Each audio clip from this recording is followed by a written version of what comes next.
सख्त गर्मियों में एहतियात, हीट स्ट्रोक खां निजात। मौसमियात खाते पारां हीट स्ट्रोक जो इम्कान ज़ाहिर कियो वियो आहे। उन करे सिंध हुकूमत जे सिहत खाते पारां अवाम खे एहतियाती उपाउ वठण जी सलाह ॾिनी वई आहे। यादि रहे त गर्मीअ जी शिदत सबबि नुक़सानु उन वक़्तु थींदो आहे जॾहिं जिस्म गरम थी वेंदो आहे, जिस्म में पाणियाठ जी खोट या घणो पघर अचण सबबि जिस्म न सुकंदो आहे। शदीद गर्मीअ जे करे जिस्म में पाणीअ जी सख़्त खोट थींदी आहे जेका ख़तरनाक साबित थी सघे थी। गर्मीअ जे मौसम में एहतियात सां हीट स्ट्रोक खां बची सघिजे थो।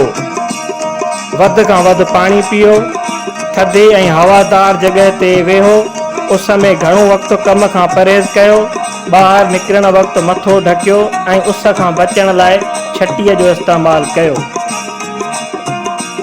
यादि रखो त हीट स्ट्रोक सबबि न रुगो इंसान पर पखी पखण ऐं जानवर पिणु मुतासिर थींदा आहिनि, जिन जो ख़्यालु रखण बि असांजी ज़िम्मेवारी आहे।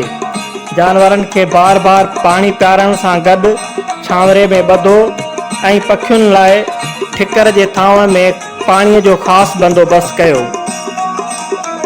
हीट स्ट्रोक सबबि वॾी उमिरि वारा माण्हू, नंढड़ा ॿार, तोड़े मरीज़ वधीक मुतासिर थियण जो इम्कान हूंदो आहे।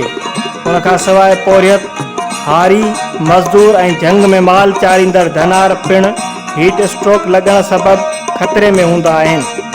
तेज़ उस ऐं तपश खां बचण लाइ अहिड़ा माण्हू ख़ासि बंदोबस्त सां घर खां ॿाहिरि निकिरनि।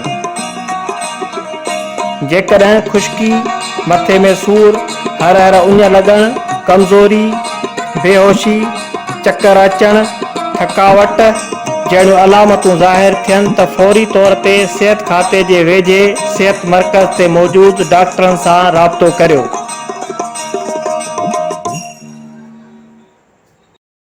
ही आगाही पैगाम अव्हां खे सिंध हुकूमत जे इतलात खाते पारां ॾिनो वियो।